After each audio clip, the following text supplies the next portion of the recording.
Successful Building Projects webinar. I'm Tamara Hemmerlein, the Director of Local History Services at the Indiana Historical Society. And the Local History Services staff travels throughout Indiana working with local heritage organizations on whatever their needs may be.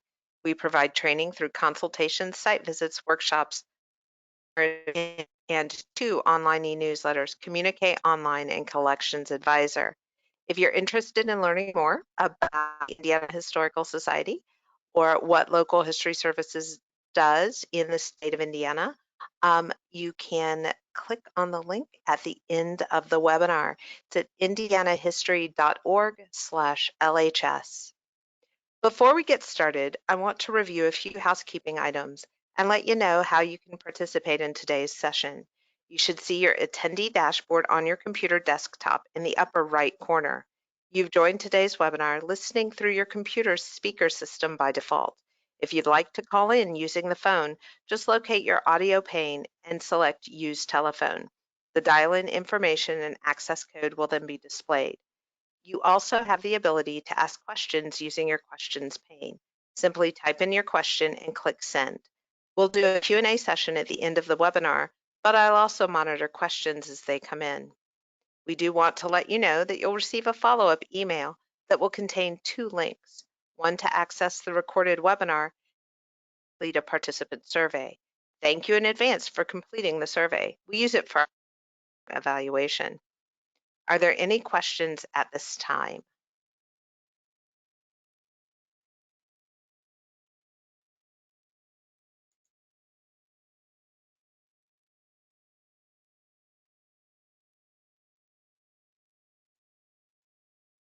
All right, now let's get to that poll question.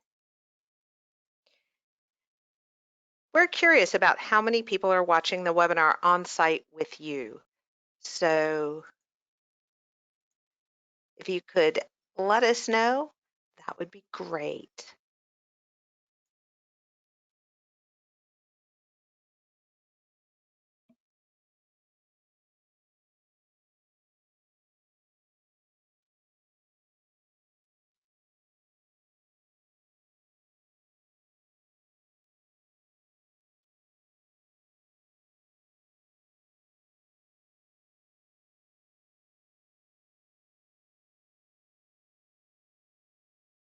All right, thank you very much for helping us out with that poll.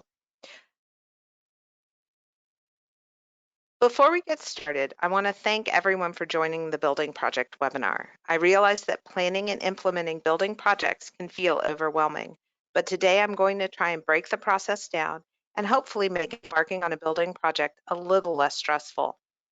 The webinar is an overview of the process.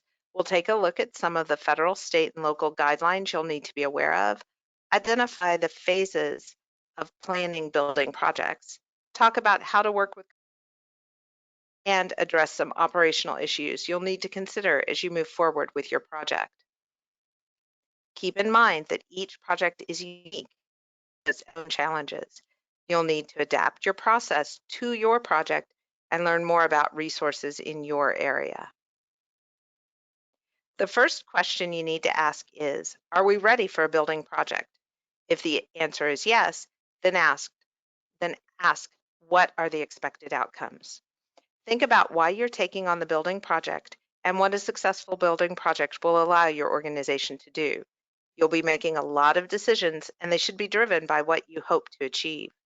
Renovating part of your building to provide more space for programs involves different considerations from renovating part of your building to provide better collection storage. The contractor who does the work will need to have different types of experience for different projects. Discuss your organizational needs. Take your mission, vision, and strategic or long-range plan into account. They're the foundation for your organization's future and have to be considered before you undertake any building project. For your mission, ask, does the project fit within the mission? How will it help us meet our mission? When you're talking about your vision, ask, what does your organization look like in an ideal future? What impact will it have had on the community? And does your building project move you toward that vision? When you're considering your strategic or long-range plan, ask, does it fit? Does the building project fit within your current plan? If it doesn't, think about whether you're ready to do the project. Think about how it'll help you reach your strategic goals. And you'll need to think about what areas of your plan the building project affects. Don't forget to analyze your organization's financial capacity. You're already maintaining the building you have or will be taking on the costs of a new or changed space. What are the additional long-term costs associated with the project? Will you have increased utilities costs? Will there be increased janitorial costs, especially if the building will be used to expand programming or allow facilities rentals? Ongoing maintenance and future extraordinary maintenance issues should be considered and planned for. Don't forget that you'll most certainly have to do some kind of fundraising campaign. You have to determine how much will need to be raised, from whom, and how. Learn about any federal, state, and local laws, codes, and regulations. Be sure to ask plenty of questions. It's better to know what to expect before you start the project than to get to the end of it and find out that you inadvertently failed to meet code requirements. Learning about the requirements and addressing compliance will save you time and money in the long run. Are there any legal impediments? Do you own your building? Are there preservation easements or other building protections attached to your structure? Do you have to get permission from another entity before you begin work? And we'll talk about some things that you may run across in terms of laws and codes later. Have you done any building surveys or assessments?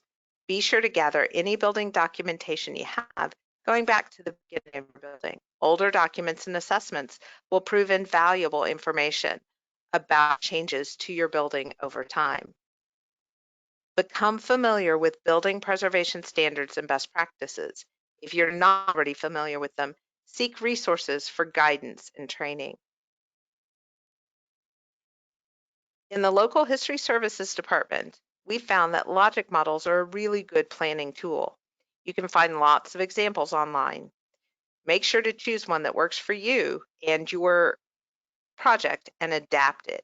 The sample logic model on the slide and in the handouts is one that we've adapted for our use. The arrows on the provided logic model read left to right. However, we found it often works better to work right to left, starting with impacts. And in the interest of full disclosure, I use logic models. The rest of the folks in my department use them as well. For me, I am not naturally a linear thinker, sort of big picture, all over the place kind of thinker. And logic models help me focus my thoughts. So they've sort of taught me how to do logic model thinking, even when I'm not using the actual planning tool itself. So let's start with impacts. Those are long-term changes that answer the question, what difference did we make?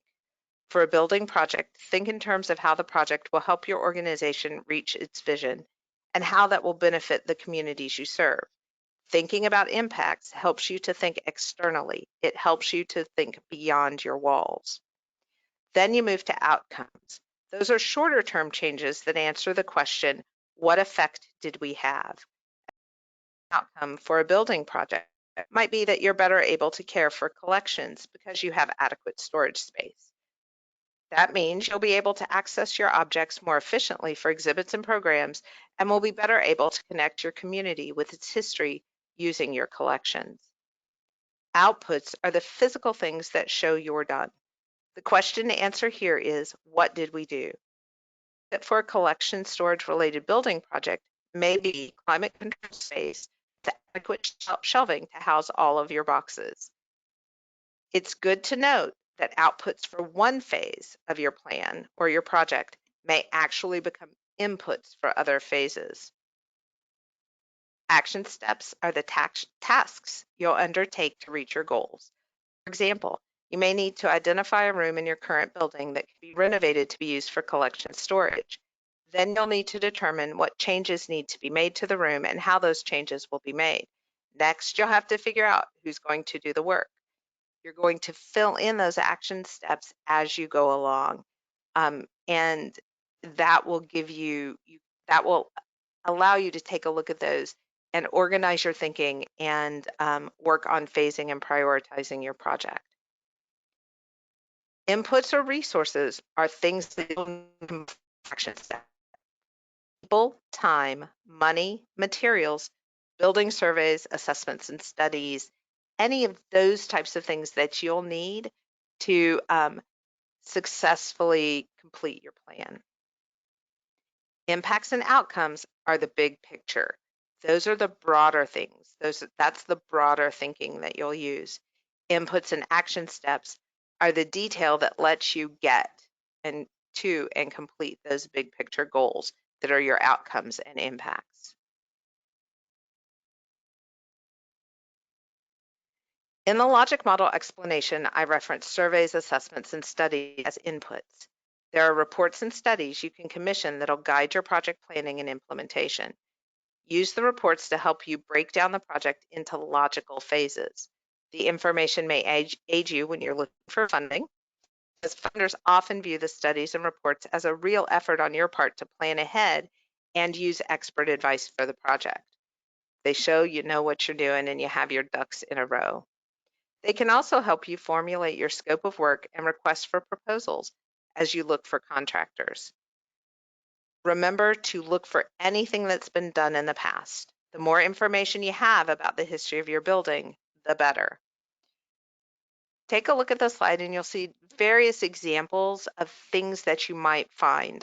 Sometimes you find them laying around. They're in that filing cabinet, um, from 1978 or whatever. Pull all of that information together. Look for everything you can to supply information about your building. Once you've determined that you're ready for a building project, you've gathered your materials, you've answered the questions, you've got a clear direction you're going to go in, you'll need to familiarize yourself with guidelines and resources that are available to you and that you must adhere to. Among those are federal, state, and local preservation laws, as well as information from other historic preservation programs. The National Historic Preservation Act required that historic structures that would be affected by federal projects or by work that was federally funded had to be documented, had to use standards issued by the Secretary of Interior. The law required individual states to take on much more responsibility for historic sites in their jurisdictions. Each state would have its own historic preservation office and was required to complete an inventory of important sites. The law also created the President's Advisory Council on Historic Preservation and the National Register of Historic Places, an official list not only of individual buildings and structures, but also of districts, objects, and archaeological sites that are important due to their connection with the past. It assured that federal projects or those using federal funds were now subject to something called the Section 106 review process that determines whether the work to be done would harm a site, and if so, a way to avoid or minimize that harm. The Secretary of the Interior standards for the treatment of historic properties are a series of concepts about maintaining, repairing, and replacing historic materials, as well as designing new additions or making alterations.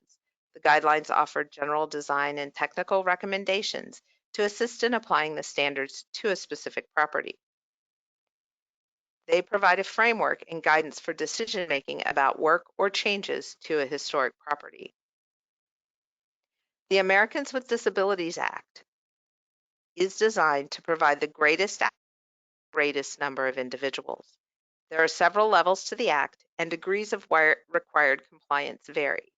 Title III applies to private nonprofits and determines the priorities for removing barriers to access, including measures so that folks can get in the door, have access to goods, services, and programs, access to restrooms, and as much access as possible to everything else. When dealing with historic properties, some of the requirements may be waived if modifying the structure will change or damage its historic character. Be sure to reach out to your state historic preservation office and any preservation groups in your area to check on how ADA standards apply to your building.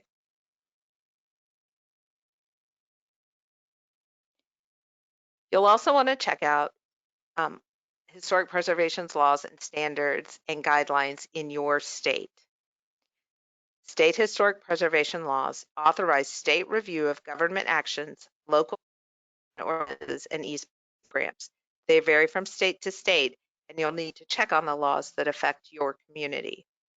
State Historic Preservation Offices, or SHPOs, are the main point of contact for state historic preservation programs. Some are standalone offices, and others are housed within larger government entities, like your Department of Natural Resources.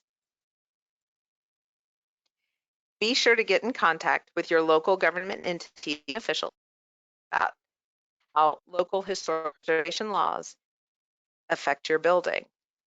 Those laws are often not limited to historic preservation commissions and zoning and code enforcement. Sometimes they trickle down into local districts, into local zoning and codes. Check out that information and make sure that you're taking it into account as you plan and implement your building project. Other historic preservation programs that may help provide guidance for your project are the National Trust for Historic Preservation, National Main Street Center, and preservation directories. Here in Indiana, we have Indiana Landmarks, the state's largest preservation organization, and it has regional offices throughout the state. If you're located in Indiana and you're going to undertake some kind of building project, I recommend that you reach out to your Indiana Landmarks regional office, invite them over for a chat, and they'll be happy to talk to you and take a look at your building.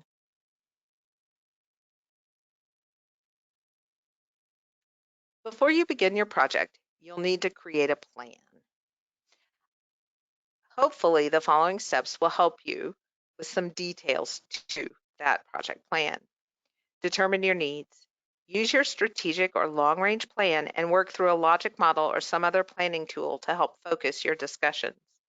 Create a timeline. Make sure that it's achievable. Build in progress inspections and check-in meetings with the contractor. Anticipate stress points.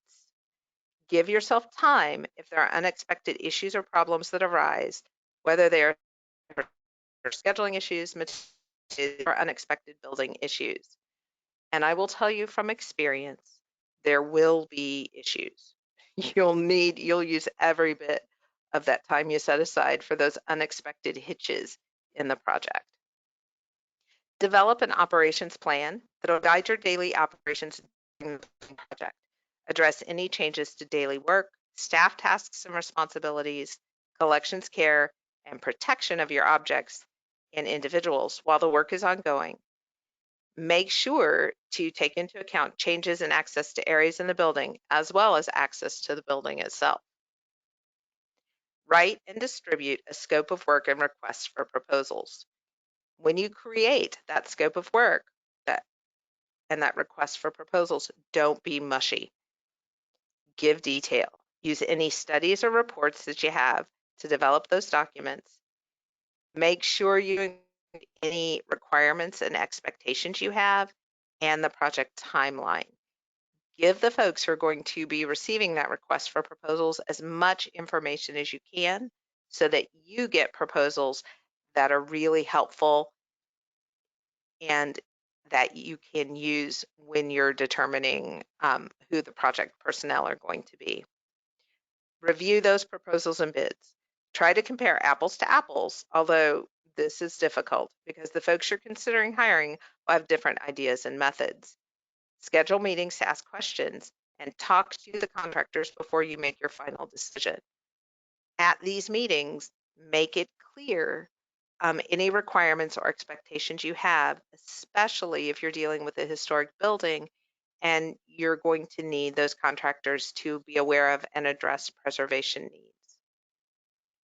When you hire your architects, your engineers, your contractor, whoever is going to be carrying out your project or whoever will have input into the project, you're going to want to develop a written contract that addresses the scope of work, the timeline, how change orders will be handled, the types of materials you want to have used, any inspections or oversight of work, and completion requirements you'll have.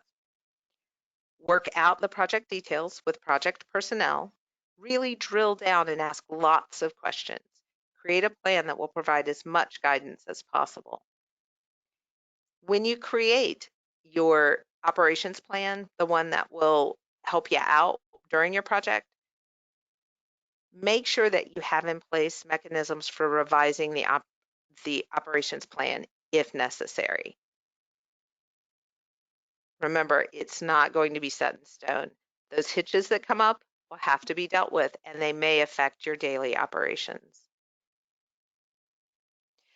To help you develop your project plan, you'll need to ask and answer some very important questions. How are you going to fund the project? Where's that money going to come from? Do you have reserves in place? Have you planned for your building needs? Do you have an endowment for your building? Are you going to have to do a capital campaign? Really think about that funding. And as you're thinking about funding the project, remember to think about how you're going to fund future building needs. Who will function as the project manager? Who at your organization is the best person to oversee the details of the project? Who's the best person to make sure that things are being done correctly, that your contractors are following the requirements you set forth in your contract? What's the flow of communication going to be? Think about anyone who will be part of or affected by the building project. Contractors, your board, your community, your staff, your volunteers. The public is going to want to know what's going on. If they see scaffolding around your historic building, they're going to ask questions. So make sure that you understand how you're going to communicate to everyone involved with the project. Think about what kind of insurance coverage you're going to need and who will provide the coverage. Your organization or your contractor, ask your contractor about their insurance coverage. Don't be afraid to ask lots of questions. Also consider whether your organization should be a named insured. Being a named insured means that you'll be notified by the insurance company if anything about the coverage changes. You can be added as a named insured prior to the project start date and removed when the project is completed. This would avoid any situation where your contractor has insurance, happens and you don't know that it's happened and something occurs with your project that would bring that insurance coverage into play. If you're named insured, be notified of any changes in your contractor's insurance. Determine how you'll verify that appropriate materials are being used and preservation standards are being followed. And know who's responsible for obtaining permits. Don't forget to keep on top of any permitting processes, including inspections. Ask your contractor about permits, ask to see those permits, and know about posting them during your building project. Further questions you'll want to ask are, what is the process for inspecting ongoing work? How often will you be doing it? Will you be doing casual walkthroughs? Will you have scheduled appointments for inspection where you can come in, you can ask questions, you can troubleshoot, really inspect the work all during the process. How will problems be handled? Who gets asked if a problem occurs? Where are the points of communication? What's the change order process? I've never been involved with a building project that doesn't require some sort of change along the way, particularly if you're dealing with a historic structure. They open up the wall and the interior materials used are not what you thought they'd be. You thought that they were would last over brick, but it just is plaster on the brick. That may change something about your project. How will that change order process? Or what will that change order process be? How will you and your contractor work out what should happen, how it should happen, and discuss any changes in cost? Who will develop the punch list? A punch list is the checklist of tasks to be completed and is as detailed as you would like it to be. Those are the things that on your final walkthrough, you're going to say, yep, this was done. Yes, this was done. This was maybe done. Let's explore it further. This wasn't done at all. Let's figure out how we're going to get it done. And then who's going to determine the project has been satisfactorily completed? Is that the project manager? Is that the project manager with other organization staff? Is it the project manager and the board? Who gets to do that final check off? So I've talked about contractors a lot, and working with contractors is interesting. I've learned a lot from working with contractors. I've learned a lot about what to do and what not to do. I've learned a lot about what questions to ask. So one of the first things you'll need to do is determine what type of contractor will best suit your needs. Need a contractor to coordinate and manage all of the moving parts, or will you be working with a variety of subcontractors yourself? A major benefit of using a general contractor is that the person you hire will have an idea of how the project phases come together and in what order things should be done. They'll manage the subcontractors, they'll keep track of supply orders and deliveries, they'll keep track of subcontractor billing. So they provide a lot of the management piece of the project in terms of sort of all of the other bits and pieces. They kind of make sure the dominoes that you've lined up or worked with them to line up fall in the right order at the right time. When you're making a decision about whether you're going to hire a general contractor or work with these subcontractors yourself, keep the scale of the project in mind. Know how many trades will be involved: electricians, plumbers, uh, masonry contractors, woodworkers, plasterers. Know sort of all of those pieces that will have to be taken care of. Know who will provide the oversight, how the project documentation will be kept, and really think about whether you have the time and resources to spend keeping track of multiple contractors, or is your time better spent working with one general contractor? Be sure to be thorough and ask good questions. How long have you been in business? It can be very helpful to work with contractors that have more experience. As cultural organizations, we have buildings that are often unusual or quirky, or we utilize them in ways that are totally different from their originally intended purposes. Experienced contractors may be better able to understand the issues and be more nimble when problems arise. What kind of experience do you have with preservation standards and best practices? This helps you determine a contractor's knowledge of and willingness to adhere to preservation standards and best practices. The last thing you want to have to do is convince the contractor who's working with your 150-year-old brick building that sandblasting the exterior to clean it is a bad idea. You want to be able to focus on the project itself and work with someone who understands the needs of older buildings. In the case of your 150-year-old brick building, you want to work with somebody who understands what kind of mortar needs to be done with tuck pointing or repointing, who's willing to look at older mortar recipes, who understands the effects of new recipes or new materials on old brick. Can you supply recommendations? Always ask for recommendations and references. Ask for pictures of past projects. Review them and ask questions about the processes followed and materials used. You might also want to ask how the contractor handled any problems that came up.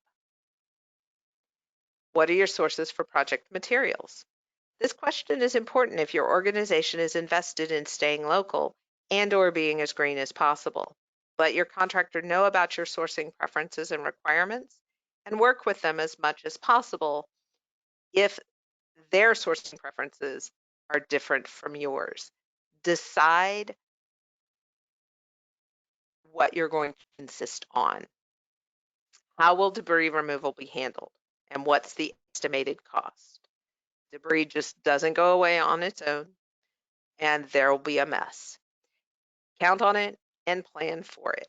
Ask your contractor to work as cleanly as possible, but you still have some stuff have to be hauled away. Do you have the necessary EPA certifications for hazardous material removal and disposal? Expect the unexpected in terms of hazardous materials. Work with your contractor to have a plan for dealing with any removal and disposal of those materials. Also think about preparing some sort of statement that can be shared with your community if they become concerned about how you're handling those materials. Very often in older buildings, you run across lead paint or sometimes asbestos. When your community drives by your building and sees it tinted, they're going to wonder why. So make sure that you have some sort of statement and you can share that statement with your community that detailing what you're doing in your building, how you're going to make sure that your building is clean after the building project is done, and how you're going to dispose of any hazardous materials, and maybe how you're protecting your neighborhood from any hazardous materials that they may be concerned about. Remember, you and your contractor are going to know about the hazardous materials. The folks in your neighborhood are maybe not going to have the same depth of knowledge that you do. So make sure that you kind of go the extra mile to allay any fears they may have. Be familiar with preservation standards and requirements. Work towards the highest and best use of spaces. Really take a look at your needs and dig deep to be sure that your building project meets your organizational needs while still taking care of your historic structure. Use your space appropriately and be aware of how changes in that space could affect any of the things you may want to preserve if you have a historic building. What's going to happen with that historic woodwork, with that old woodwork, if you change the use of the space? Is that woodwork going to be preserved? Should it be preserved? Is it a later addition? Really think about how changing your space is going to affect your building in terms of its history and preservation. Set climate control standards that you'll use during the project. Keep in mind your collections care, keep in mind individuals that may be working or visiting the building, and try and, I guess, do your best to control the environment as best you can to mitigate any damage that may be done during your building project. Also, consider what kind of climate control standards you want to have in place when your building project is done. Consider how the completed building project will affect how you control the environment in your building. For example, if you have a building that hasn't ever had HVAC in it, installing HVAC may not actually be the best thing for your building objects. You can take a look at the Department of Interior standards. You can take a look at National Park Service leaflets and things like that. Work with local preservation groups and really talk about the effects of HVAC in your building, whether it is brand new to your building or whether you're changing it in some way, and make sure that you're aware of the effects it's going to have on your building and anything your building houses so that you can make an informed decision about your climate and environmental controls. Have plans for access, safety, and security.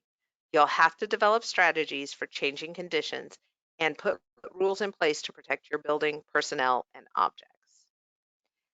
Think about lighting safety for people and finishes. If you're installing new lighting as part of your building project, determine what is best for the way that you're going to use the room and keep in mind what's going to happen in that room. If it's a programming room, you may do a different kind of lighting, a different style of lighting. If it's collection storage, you may look at different types of light fixtures. You may look at different combinations of lighting. LED lights are a good idea. So take a look at those and see where you can use those and how you can use them appropriately. Take into account your interpretive needs in exhibit rooms and any needs you have for energy consumption. Create a plan for your daily operations as you are planning your project. Your plan should take into account staff needs for access, safety, and comfort during the project. How are they going to get to their offices? Are they going to need to move out of their offices? When are they going to need to use hard hats? And what are the comfort levels? You may have an area that is perfectly fine to work in, but your staff may not want to walk through a construction zone to get there. Really plan and talk to your staff and your volunteers about how to accommodate their needs during the building project. Think about space needs for offices, educational programs, equipment, meetings, and exhibit development. Think about those as you're doing your building project, but also how will the building project change those needs? If you're shifting rooms in your building, if you're making permanent change to room use, think about what that will do in terms of your operational plan. If your building is going to be open during your visitor or during your building project, think about your visitor needs for physical and intellectual access, safety, and enjoyment. Explain to them what you're doing. If they're going to walk through a hallway, look over and see a room under construction, talk to them about it. It may be a way to connect to them with their project. It may also be a way to open the door for some fundraising. Also, think about your storage needs. During the building project, you're going to have debris, you're going to have garbage. Hopefully, there'll be some things that you can recycle. So, what's going to happen with that stuff? Are you going to have your gift shop up and running? Does the building project impact your museum store area? What are you going to do for storage? Not only collection storage, but storage for your tables, your chairs, your supplies you may have to move to your building project. And think about the impact that your finished building project may have on all of those things: your staff, your space, your visitors, and your storage. You'll also need to manage some preservation issues. How will you keep people and objects safe and secure? What do you need to plan for in terms of your building as an envelope for your collections, a place for your interpretive work, and space for programs? How will the environmental conditions change, and what do you need to do to help your building and your people adjust to any changes? Really think about collection stewardship before, during, and after your building project. Prior to the start of your project, be sure to plan for and talk through the following issues with all of the project personnel. Make sure that your objects are cared for and protected. Make sure that the climate control in any areas where there are collections objects is taken care of, has been considered, and that you're doing what you can to mitigate any damage. Think about access and security issues, those storage space needs, and your general management and processing needs as you're sort of subjecting your collections to your building project. Think about taking your general contractor and any subcontractors or any of the folks who are going to be working on the project on a tour through your building. Explain the importance of your objects and how you care for them. Help them to connect with the objects and the history they represent. Be sure to give them a list of do's and don'ts, clearly indicating access issues and remind them of who to talk to if they have to move something or access a restricted area. One of the most valuable things that I did um, before I undertook a collection storage area renovation and roof repair was walk the contractor and his staff through my building. I took them into the collections care areas, the storage areas, talked to them about specific objects. I'd planned for some objects to sort of be brought to the forefront prior to the tour. I talked to them. I showed them water damage. I showed them what could happen with objects that are not cared for properly. And I really tried to give them a lot of information about just the collections, hoping that they would connect with them. Later on, the contractor said, so one of the guys who was new to the job came up and he wanted to know if he was just going to move this desk. And this other guy said, no, you can't do that.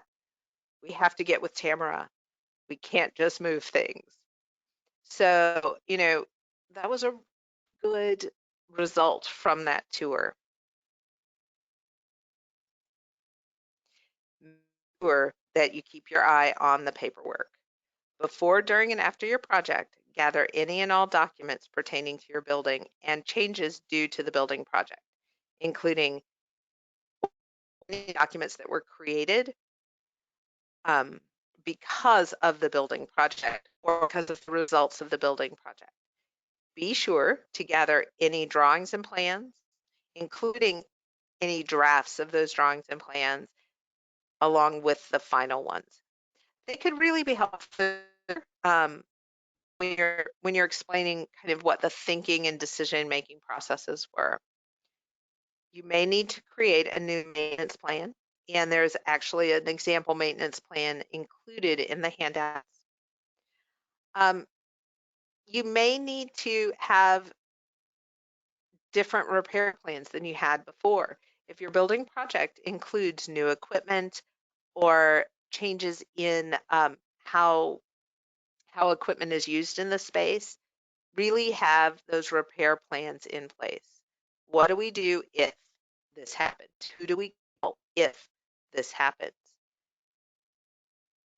Changes in your building and changes in the use of things in your building may actually require that you create a new facilities use policy.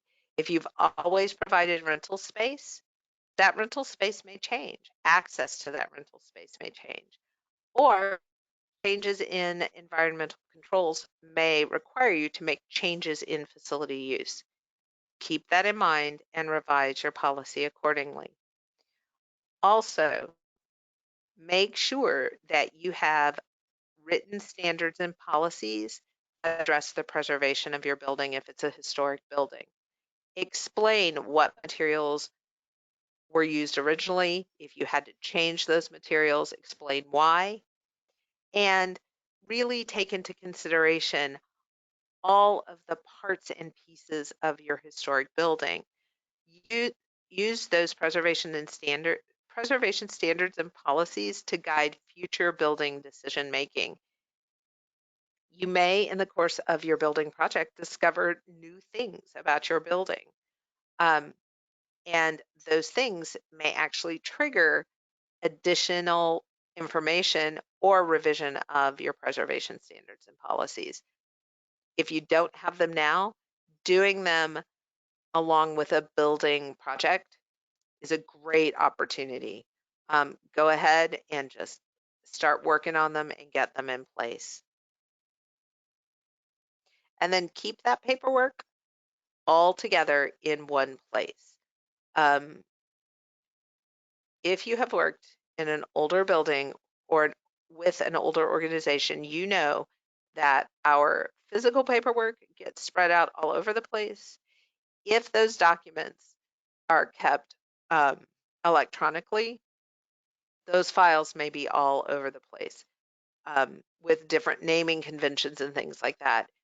Really use your building project as a way to gather those things together, create uniform naming conventions, create spaces where it's kept together, and consider offsite storage for these documents. So this webinar has just been an overview of things to consider when you're planning and implementing a building project. Just as every organization's needs are different, every building is different. All of our buildings are special and wonderful in their own special and wonderful ways. Be clear about what you need to do and make sure that you spread that information around. Don't phone in project management and oversight. Expect the unexpected and keep the lines of communication open.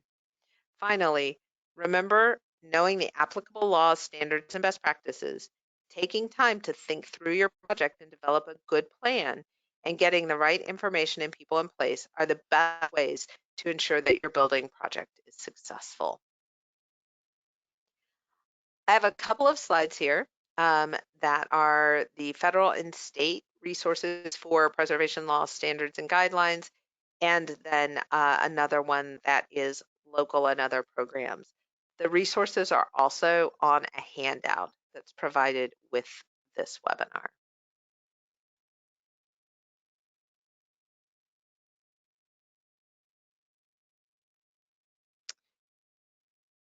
Please take a look at the handouts provided. You'll find a resources page with links to federal, state, and local programs, a sample logic model, an example of a management plan, and a collections advisor article about applying preservation standards.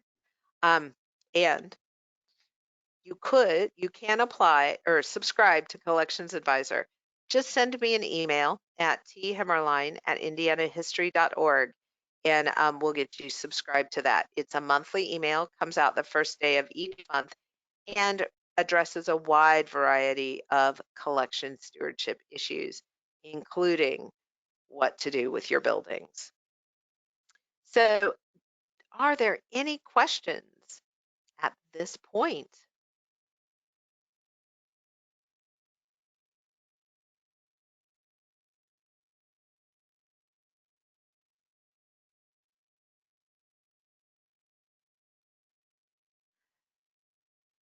So I have a question about the class offer on the 9th. I'm actually going to need a little more detail for that question. So if you could send to me an email with your question, I'll get that taken care of. We do have a webinar coming up on March 19th that is a long-range planning webinar. And so that one doesn't really go into depth about buildings. That's more of creating a long-range organizational plan.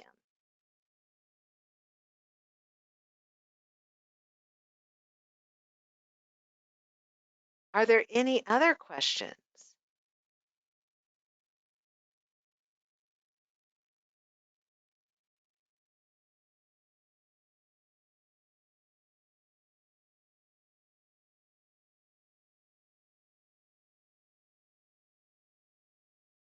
All right. I am happy to answer any questions you may have. You see my contact information there on the slide. And you know more about local history services by going to that link. Our short link is indianahistory.org/LHS. The local history services team is happy to answer your emails. And if you're an organization in Indiana, we provide consultations, site visits, trainings, workshops, webinars. Contact us if you have any questions or interested in further trainings.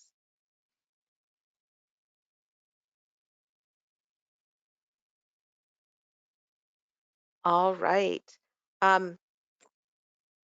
So I'm not sure what's going on with the email about the class on the 9th.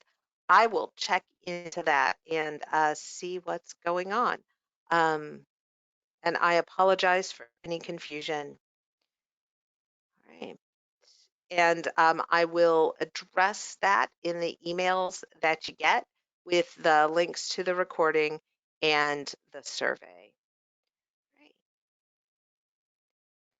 Thank you very much for taking a little time from your busy day. And remember, if you have any questions, feel free to contact me. Thank you very much and have a great afternoon.